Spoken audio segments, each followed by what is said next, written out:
Final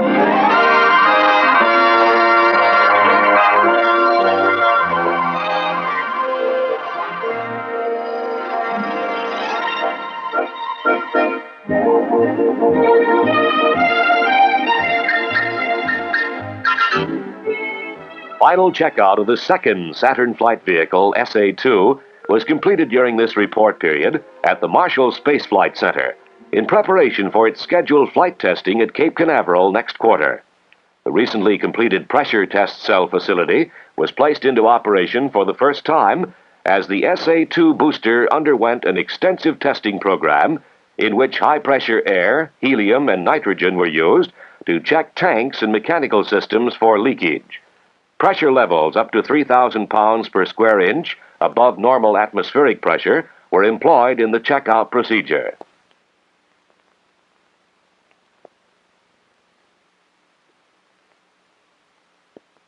While SA-2 checkout continued, modification work performed at Todd Shipyards, Houston, Texas, on the Saturn-carrying barge Promise, formerly named Compromise, included addition of an arched cargo cover, a pilot house, ballast system, cruise quarters, firefighting equipment, and heating system.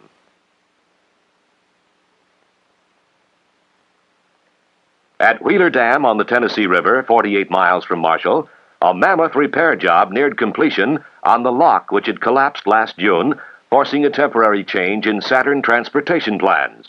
The Tennessee Valley Authority announced that it hopes to reopen the lock by April 23rd. Reopening will allow resumption of normal traffic, including barges carrying Saturns, beginning with SA-3.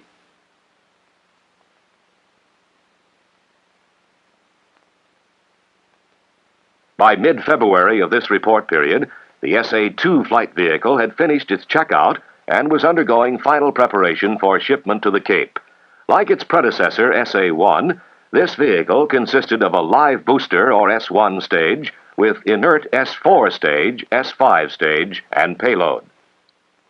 On February 16th, the SA-2 dummy upper stages and payload were loaded onto the Saturn barge Palaemon. These were carried as far as Wheeler Dam early next morning, and the barge returned for the booster. Loading time for the giant booster at the Marshall dock was only 10 minutes.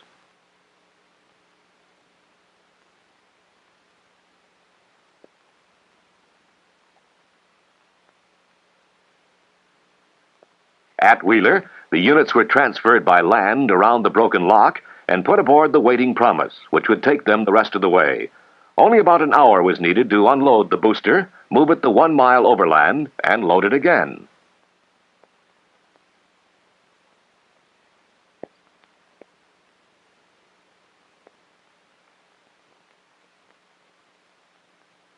On February 27th, the Promise reached its destination, ending a 2,200-mile voyage, which had taken it through waters of the Tennessee, Ohio, and Mississippi rivers, the Gulf of Mexico, and the Atlantic seaboard. At the Cape Canaveral dock, the SA-2 stages were taken off the barge. After being transported overland to the launching pad about 2 miles away, the booster was erected on the launch pedestal.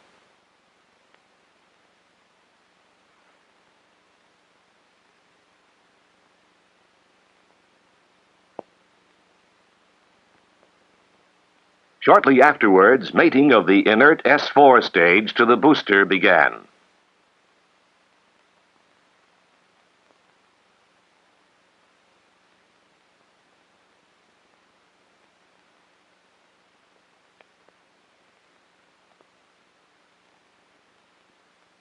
Followed by the S5.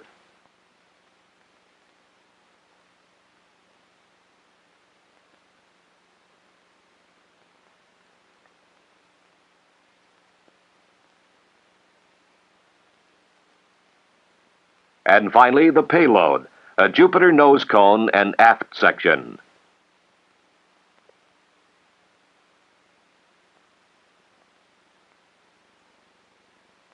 The fully assembled SA-2 vehicle was ready to begin undergoing the long series of checkouts and preparations which will precede its flight testing next quarter.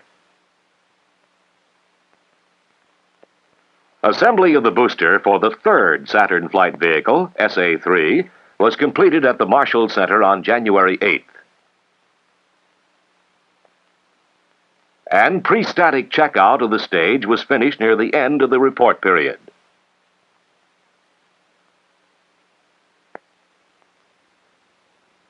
Checkout work included testing to determine mass moment of inertia.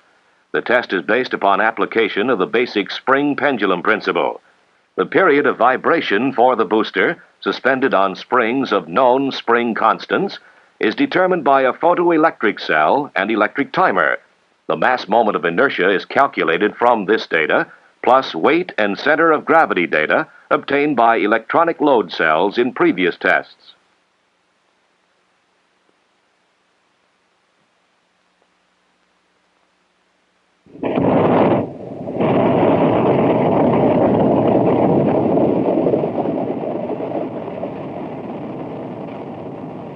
A series of 3 static test firings was conducted during this report period with the SA-T3 booster, a test stage modified to specifications of the SA-3.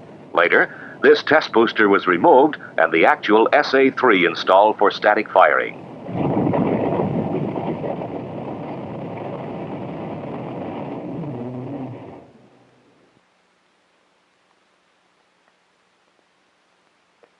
Assembly of the booster for the fourth Saturn flight vehicle, SA-4, began on January 2nd and is expected to be completed this summer. Marshall's Saturn assembly area was being expanded this quarter to make it 1/3 again larger. The expanded area will house a new C-1 assembly station. One of the 2 present stations will be converted for assembly of C-5 ground test vehicles. The additional area will also provide more office space, a new electrical shop for cable assembly, and a new clean room facility for cleaning of tubes and other delicate components. In the Saturn fabrication area, retooling is now underway in preparation for structural fabrication of the SA-5 configuration or Block 2 tail section, spider beam assembly, instrument compartment, and second stage adapter. Work will be performed on 5 flight boosters plus 2 test boosters to be used in structural and dynamic testing programs at Marshall. Part of the shop is also being converted for research, looking toward fabrication methods to be used on the advanced or C5 Saturn configuration, including out-of-position horizontal and vertical welding. A full-scale mock-up of the forward and aft sections of the Block 2 or SA-5 type Saturn booster is nearing completion for use by engineers in design verification and also to familiarize assembly personnel with the new configuration. Block 2 vehicles, which will test live S-4 stages and boilerplate Apollo spacecraft, incorporate design changes necessary to accommodate manned missions. Modifications include attachment of 4 large fins at the tail to increase flight stability. The launch pedestal will be modified to accept the fins. 4 so-called stub fins, actually support structures with aerodynamic fairing, are incorporated to provide additional support points. The leading edges of 3 of the stubs will carry hydrogen ducts through the inside. Elongated fuel and LOX tanks will hold some 100,000 pounds more propellant for a longer burning time. 2 large spheres filled with gaseous nitrogen will replace the 48 smaller spheres used on Block 1 to pressurize the booster's fuel tanks. The booster's honeycomb fairing used to fair in between the booster and S-4 stage is mounted to the I-beam, as are the 4 retro rockets. Attaching the upper stage directly to the spider beam eliminates need for the Block 1 upper stage adapter.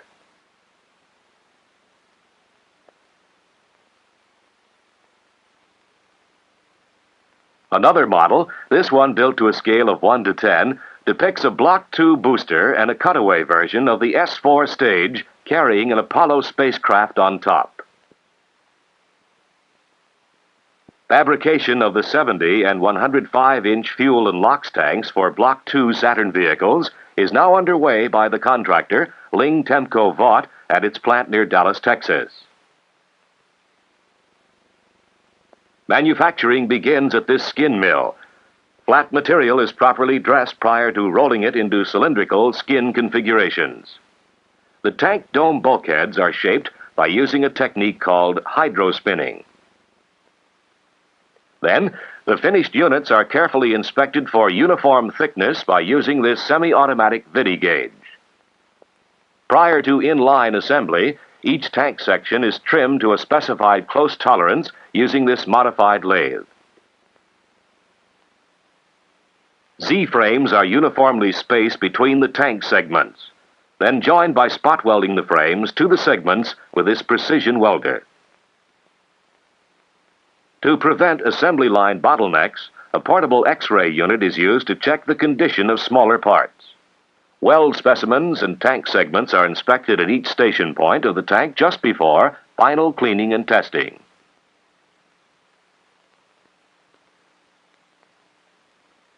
Meticulous care is exercised during the cleaning of these locks and fuel tanks. Then, they are rigorously tested in the hydrostatic test stand as a final proof of overall reliability. Activation of Marshall's Michoud operations plant near New Orleans was underway this quarter. The huge facility is being made ready for use by Chrysler Corporation, contractor for production of future C-1 boosters, and by Boeing Company, contractor for development and production of the advanced Saturn booster S-1C. The activation job is being done by the New Orleans firm of Gertler, Hebert and Company.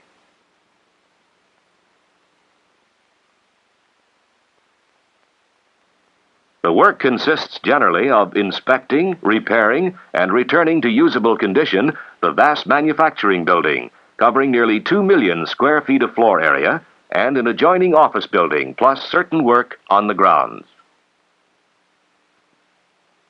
At Douglas Aircraft Company, contractor for the S-4 stage, initial cold flow tests have been successfully accomplished with both liquid oxygen and liquid hydrogen.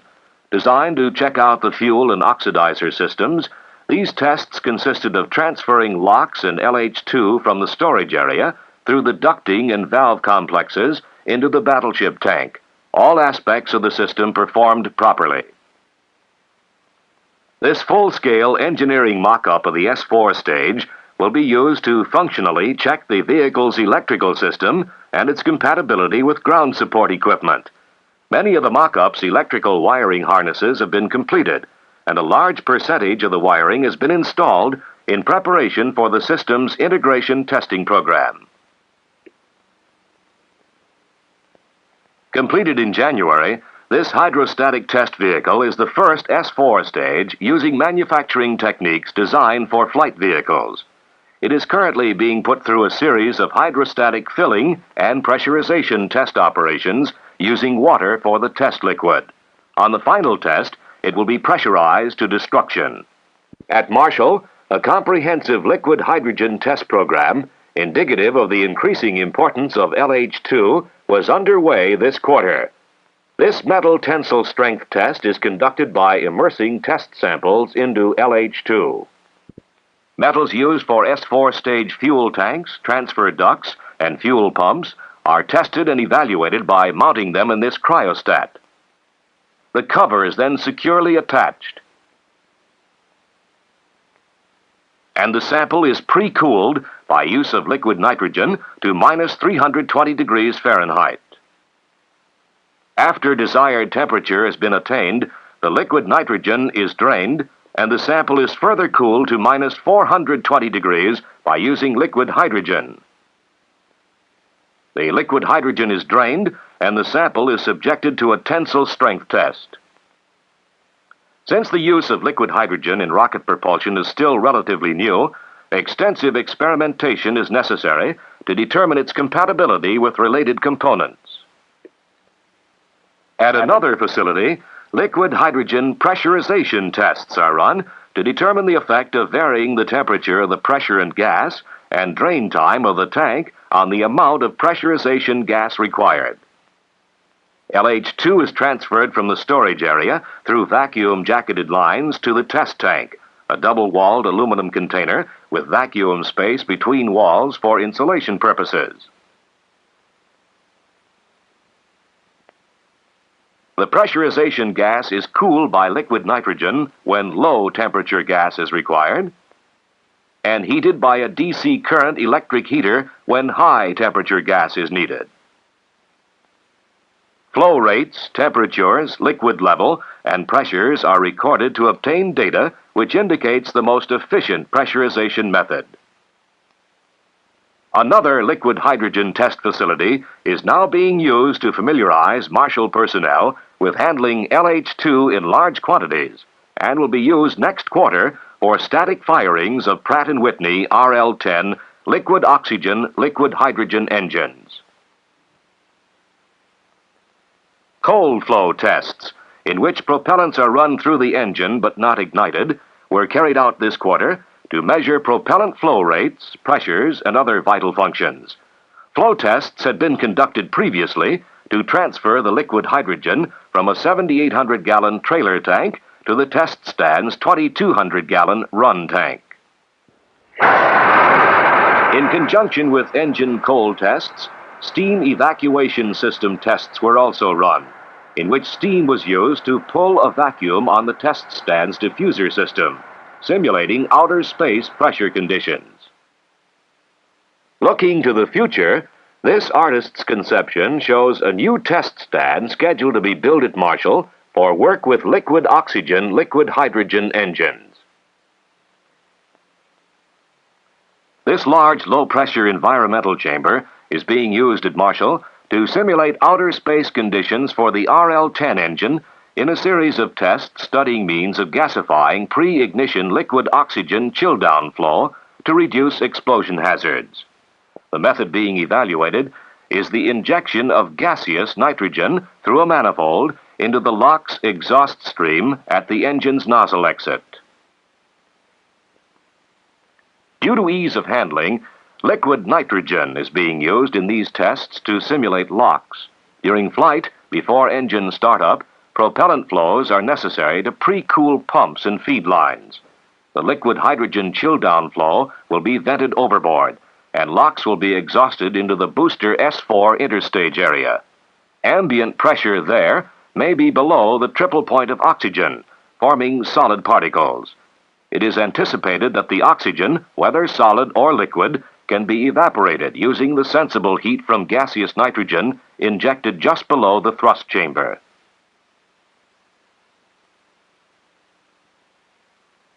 This test, photographed at about 3 times normal speed, shows liquid nitrogen being exhausted in the form of solid particles.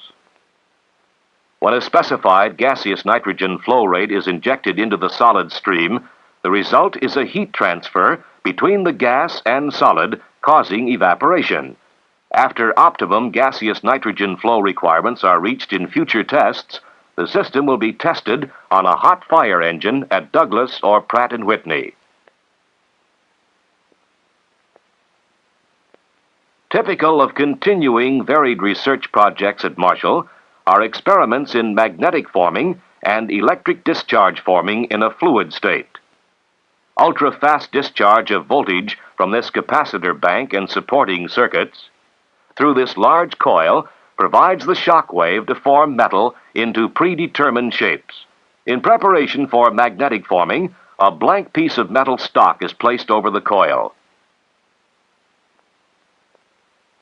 Then the system is energized.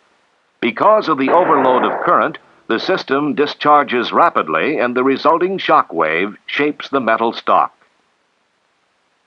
This method promises to be valuable in forming metals for advanced Saturn vehicles, as well as providing means for making space vacuum seals and facilitating fabrication in space.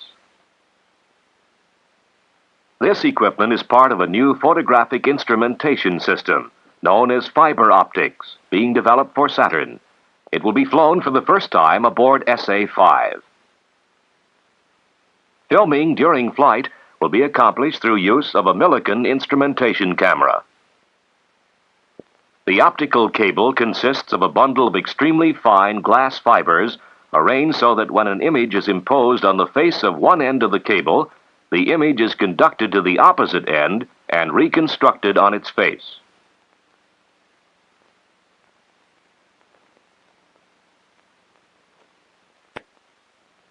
The objective lens must be accurately focused to ensure a clear image of the subject. In this test, a small propeller. Camera lens adjustments are made by using the bore sight fixture, allowing for a clear picture between camera and near-end lens. The use of optics cables enables camera mounting other than at the point of image. Useful applications in flight are filming the forward sections from the booster, where several fields of view are required to determine rate of separation and to study behavior of the forward section relative to the booster. The camera is now filming the motion of the solar cell-driven propeller. The optics cable has carried the image back to the camera for film recording. Saturn flights will be monitored by 8 of these systems. A new approach to obtaining three-phase, 400 cycle per second power from batteries is being developed and refined at Marshall. This static inverter will supply power for the ST-124 stabilized platform carried aboard the SA-3 vehicle. The circuitry consists of a frequency standard binary countdown flip-flops, logic elements, power amplifiers, output transformers, and a magnetic amplifier type voltage regulator. The static inverter has no moving parts, consequently no mechanical wear. Cabling requirements are reduced, as well as physical size of the battery. Pound for pound, the static inverter is much more efficient than a rotating inverter. This breadboard circuit is a higher-powered version of the static inverter, and when properly packaged, will be used on future Saturn vehicles. Power transistors are used in their most efficient mode of operation, that is, as switches. The output voltage wave is stepped and closely follows a sine wave, having only a 10% total harmonic distortion without fluttering.